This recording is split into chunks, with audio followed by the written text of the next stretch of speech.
Chapter 25. The alarms were still hooting in the distance as Han carefully leaned one eye around the corner. According to the floor plans R2 had pulled up, this should be the major outer defense monitor station in this sector of the garrison. There were likely to be guards, and those guards were likely to be alert. He was right on both counts. 5 meters away down the entry corridor, flanking a heavy blast door, stood a pair of stormtroopers, and they were alert enough to notice the skulking stranger looking at them and to snap their blaster rifles up into firing position. The smart thing to do, the thing any reasonably non suicidal person would do, would be to duck back behind the corner before the shooting started. Instead, Han gripped the corner with his free hand, used the leverage to throw himself completely across the entry corridor. He made it to the other side millimeters ahead of the tracking blaster bolts, flattening himself against the wall as the rapid fire blew out chunks of paneling metal behind him. They were still firing as Chewbacca leaned around the corner Han had just left and ended the discussion with 2 quick bowcaster shots. "Good job, Chewie," Han grunted, throwing a quick look behind him and then slipping back around the corner. The stormtroopers were out of the fight all right, leaving nothing in their way but a massive metal door, which, like the stormtroopers themselves, was no big deal. At least, not for them. "Ready?" he asked, dropping into a half crouch at one end of the door and raising his blaster. There would be another pair of guards inside. "Ready," Luke confirmed. There was the snap hiss of the kid's lightsaber, and the brilliant green blade whipped past Han's head to slice horizontally through the heavy metal of the blast door. Somewhere along the way, it caught the internal release mechanism, and as Luke finished the cut, the top to the top. Sorry, as Luke finished the cut, the top part of the door shot up along its track into the ceiling. From the way the stormtroopers were facing the door, it was clear they'd heard the short fight outside. It was also clear that they hadn't expected anyone to be coming through this soon. Han shot one of them as he tried to bring his blaster rifle to bear. Luke lunged half over the bottom part of the door, lightsaber swinging, and took out the other. The group of Imperials manning their sensor consoles weren't expecting company either. They were fumbling for sidearms and scrambling for cover as Han and Chewbacca took them out. A dozen shots after that, the room had been reduced to a smoldering collection of junk. "That ought to do it," Han decided. "Better get lost before the reinforcements get here." But between the riot down at the main entrance and the wandering band of Miraneshi, Imperial response time was down. The 3 intruders made it back along the corridor to the emergency stairway, and 3 levels down to the pump room where they'd left the others. 2 of the Nagri were standing silent guard just inside the door as Han keyed it open. "Any trouble?" Lando called from somewhere in the tangle of pipes that seemed to fill 2/3 of the room. "Not really," Han said as Chewbacca closed and locked the door behind them. "Wouldn't want to try it again, though." Lando grunted. "I don't think you'll have to. They should be adequately convinced that there's a major aerial attack on the way." "Let's hope so," Han said, stepping around to where Lando was fiddling with an archaic-looking control board. R2 was plugged into a computer socket on the side of the board, while 3PO hovered off to the side like a nervous mother bird. "Vintage stuff, huh?" "You got that," Lando agreed. "I think the Emperor must have just picked up the cloning complex and dropped it in here whole." R2 gibbered indignantly. "Right, including the programming," Lando said dryly.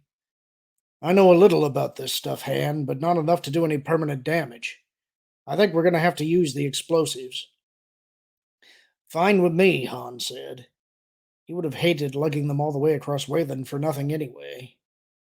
"Where's Mara?" "Out there," Lando said, nodding toward another door half hidden by the pipes. "In the main room." "Let's check it out, Luke," Han said. He didn't like the idea of Mara wandering around alone in this place. "Chewie, stay here with Lando. See if there's anything worth blowing up." Crossing to the door, he keyed it open. Beyond was a wide circular walkway running around the inside of what seemed to be a huge natural cavern. Directly ahead, framed against a massive equipment column that extended downward for the ceiling through the center of the cavern, Mara was standing at the walkway's railing. "This the place?" he asked her, glancing around as he started towards her. About 20 other doors opened up onto the walkway at more or less regular intervals, and there were four retractable bridges extending out to a work platform encircling the central equipment column. Aside from a couple of their Nogri skulking around doing guard duty, there was no one else in sight. But there were sounds. A muted hum of machinery and voices was coming from somewhere, punctuated by the faint clicks of relays and a strange rhythmic pulsing or whooshing sound, like the whole cavern was breathing. It's the place, Mara confirmed, her voice sounding strange. Maybe she thought it sounded like breathing too. Come and see. Han threw a glance at Luke, and together they stepped to Mara's side and looked down over the railing. And it was indeed the place. The cavern was huge, extended downward at least 10 stories below their walkway. It was laid out like a sports arena, with each level being a kind of circular balcony running around the middle of the cavern. Each balcony was a little wider than the one above it, extending further into the center of the cavern and making for a smaller hole around the big equipment column. There were pipes everywhere, huge ones coming off the ducts of the central column, smaller ones running around the edges of each of the balconies, and little ones feeding off them into the neatly arranged metal circles that filled the balconies and main floor. Thousands of little circles, each one the top cover plate of a Sparty cloning cylinder. Beside Han, Luke made a strange sound in the back of his throat. It's hard to believe, he said, sounding about halfway between awestruck and dumbfounded. Believe it, Han advised him grimly, pulling out his macro binoculars and focusing them on the main floor below. The ductwork blocked a lot of the view, but he could catch glimpses of men in medtech and guard uniforms scurrying around. They were on some of the balconies, too. They're stirred up like a rat's nest down there, he said. Stormtroopers on the main floor and everything. He threw a sideways look at Mara. Her expression was tight as she stared down at the cloning tanks, with the haunted look of someone gazing back into the past. Bring back memories? He asked. Yes, she said, mechanically. She stood there a moment longer, then slowly straightened up. But we can't allow it to stand. Glad you agree, Han said, studying her face. She looked and sounded okay now, but there was a lot of stuff going on under the surface. Hold it together, kid, he told her silently. Just a little longer, okay? That column in the middle looks like our best shot. You know anything about it? She looked across the cavern. Not really. She hesitated. But there might be another way. The Emperor wasn't one for leaving things behind for other people to use. Not if he could help it. Han threw a glance at Luke. You mean this whole place might have a self-destruct? It's possible, she said, that haunted look back in her eyes again. If so, the control will be up there in the throne room. I could go and take a look. I don't know, Han said, looking down into the cloning cavern. It was an awfully big place for them to take on with a single sack of explosives. He'd give her that much. A destruct switch would simplify things a lot.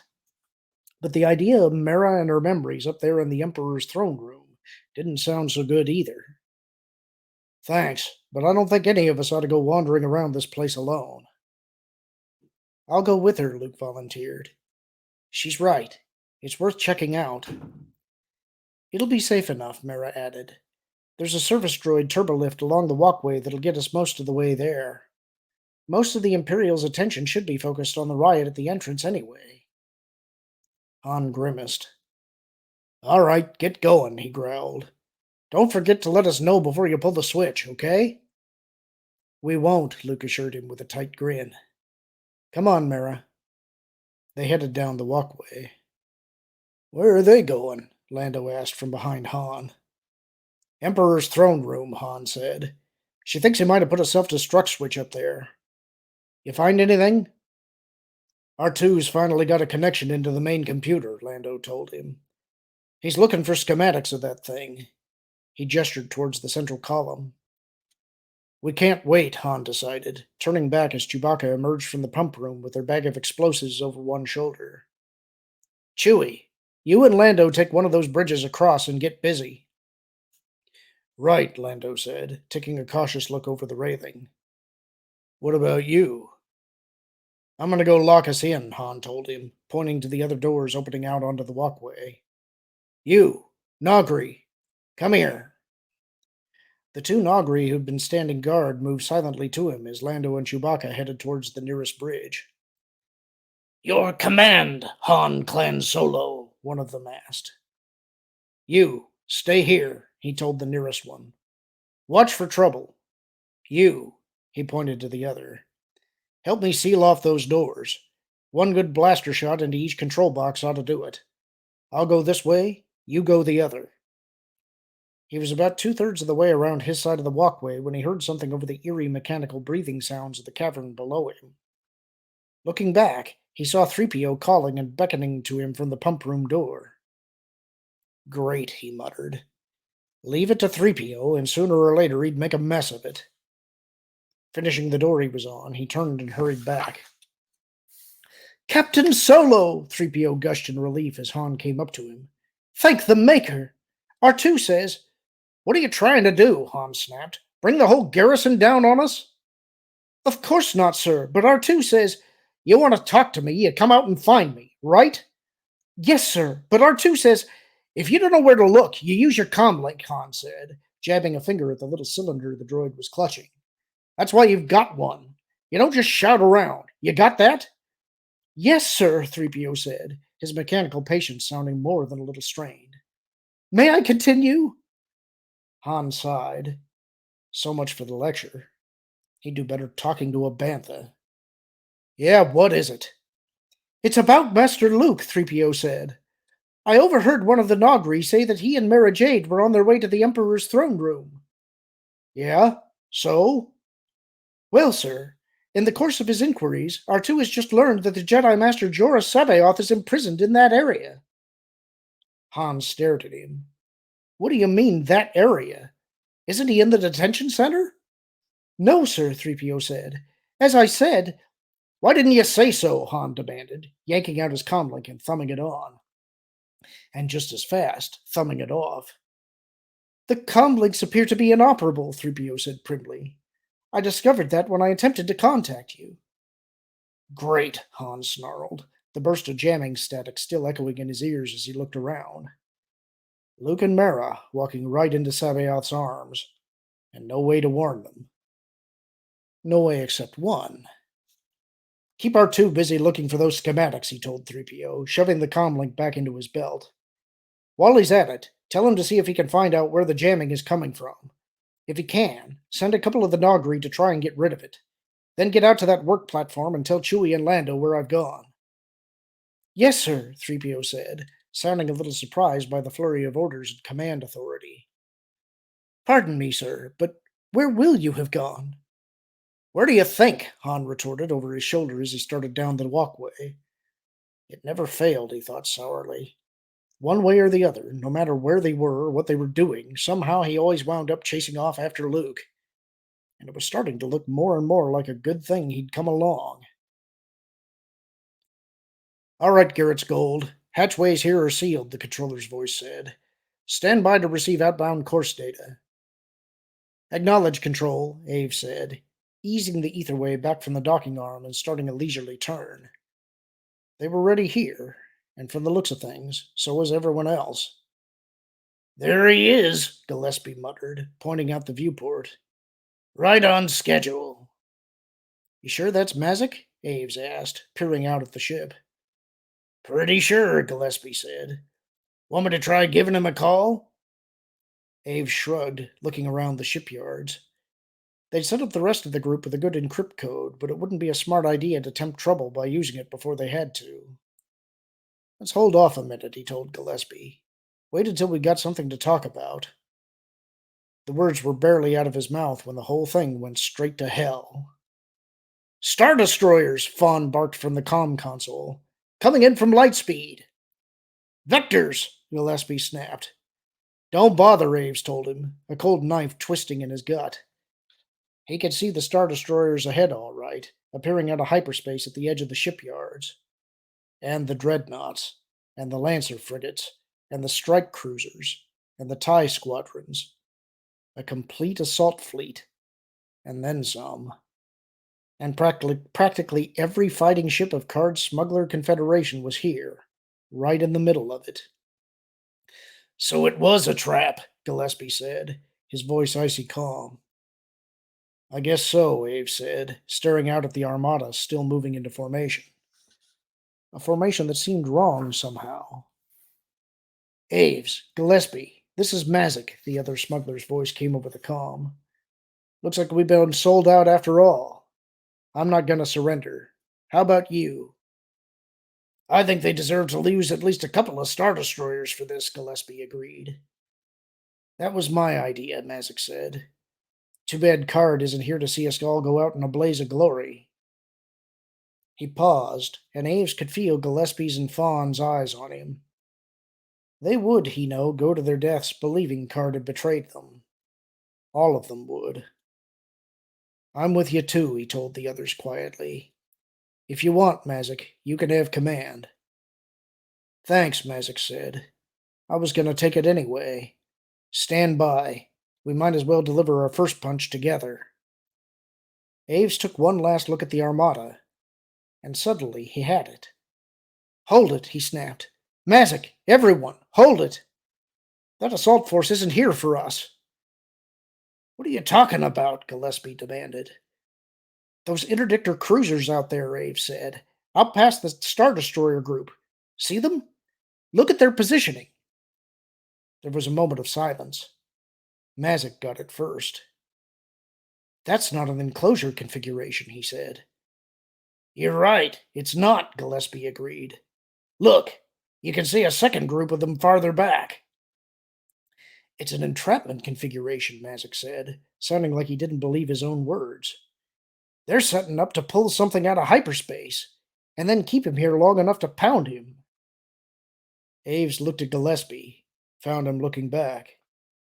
No, Gillespie breathed. You don't suppose. I thought they were supposed to be hitting Tangreen. So did I, Aves told him grimly, the twisting knife back in his gut. I guess we were wrong. Or else Thrawn is. Gillespie looked out at the armada and shook his head. No, probably not. All right, let's not panic, Mazik said. If the New Republic comes, it just means that much more to occupy the Imperial's attention. Let's stay on schedule and see what happens. Right, Aves sighed. Square in the middle of an Imperial base during a New Republic attack. Terrific. Tell you something, Aves, Gillespie commented. If we get out of this, I'm going to go have some words with your boss. No argument. Aves looked out at Thrawn's armada. Matter of fact, I think maybe I'll go with you. Carefully, Mara eased her head out of the emergency stairway and took a look into the corridor beyond. The caution was wasted. This level was as deserted as the three below it had been. All clear, she murmured, stepping out into the corridor. No guards here either? Skywalker asked, looking around as he joined her. No point to it, she told him. Except for the throne room and the royal chambers, there was never much of anything on these top levels. I guess there still isn't. Where's this private turbolift? To the right and around that corner, she said, pointing with her blaster. More from habit than any real need, she tried to keep her footsteps quiet as she led the way down the corridor. She reached the cross corridor and turned into it. There, 10 meters dead ahead, two stormtroopers stood flanking the turbolift door, their blaster rifles already lifting to track towards her. Half a step into the corridor, all their momentum going the wrong direction, there was nowhere for Mara to go but down. She dived for the deck, firing towards them as she fell. One of the stormtroopers toppled back as a burst of flame erupted in his chest armor. The second rifle swung towards her face, and jerked reflexively away as Skywalker's lightsaber came spinning down the corridor towards him. It didn't do any real damage, of course. At that distance, and without the Force, Skywalker wasn't that good a shot. But it did a fine job of distracting the stormtrooper, and that was all Mara needed.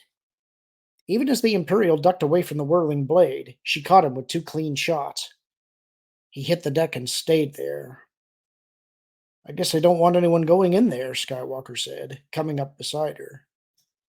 I guess not, Mara agreed, ignoring the hand he offered and getting up on her own. Come on. The turbolift car had been locked at this level, but it took Mara only a minute to release it. There were only 4 stops listed: the one they were on, the emergency shuttle hangar, the royal chambers, and the throne room itself. She keyed for the last, and the door slid shut behind them. The trip upward was a short one, and a few seconds later the door on the opposite side of the car slid open. Bracing herself, Mara stepped out, into the Emperor's throne room, and into a flood of memories. It was all here, just as she remembered it. The muted sidelights and brooding darkness the Emperor had found so conducive to meditation and thought. The raised section of floor at the far end of the chamber, allowing him to look down from his throne as visitors climbed the staircase into his presence. View screens on the walls on either side of the throne, darkened now, which had enabled him to keep track of the details of his domain. And for an overview of that domain. She turned to her left, gazing over the railing of the walkway into the huge open space that faced the throne. Floating there in the darkness, a blaze of light 20 meters across, was the galaxy. Not the standard galaxy hologram any school or shipping business might own. Not even the more precise versions that could be found only in the war rooms of select sector military headquarters. This hologram was sculpted in exquisite and absolutely unique detail, with a single accurately positioned spot of light for each of the galaxy's 100 billion stars. Political regions were delineated by subtle encirclements of color. The core regions, the outer rim territories, wild space, the unknown regions. From his throne, the Emperor could manipulate the image, highlighting a chosen sector, locating a single system, or tracking a military campaign. It was as much a work of art as it was a tool. Grand Admiral Thrawn would love it. And with that thought, the memories of the past faded reluctantly into the realities of the present. Thrawn was in command now, a man who wanted to recreate the Empire in his own image. Wanted it badly enough to unleash a new round of Clone Wars if that would gain it for him. She took a deep breath. All right, she said. The words echoed around the chamber, pushing the memory still further away. If it's here, it'll be built into the throne. With an obvious effort, Skywalker pulled his gaze away from the hologram galaxy. Let's take a look. They headed down the 10-meter walkway that led from the turbolift into the main part of the throne room, walking beneath the overhead catwalk that ran across the front edge of the hologram pit and between the raised guard platforms flanking the stairway. Mara glanced at the platforms as she and Skywalker walked up the steps to the upper level, remembering the red-cloaked Imperial guards who'd once stood there in silent watchfulness. Beneath the upper-level floor, visible between the steps as they climbed, the Emperor's monitor and control area was dark and silent. Aside from the Galaxy hologram, all of the systems up here appeared to have been shut down. They reached the top of the steps and headed across towards the throne itself, turned away from them towards the polished rock wall behind it. Mara was looking at it, wondering why the Emperor had left it facing away from his galaxy when it began to turn around. She grabbed Skywalker's arm, snapping her blaster up to point at the throne. The massive chair completed its turn. So at last you have come to me, Joruus C'baoth said gravely, gazing out at them from the depths of the throne. I knew you would. Together will we teach the galaxy what it means to serve the Jedi. And that's the end of the chapter. Talk to you soon.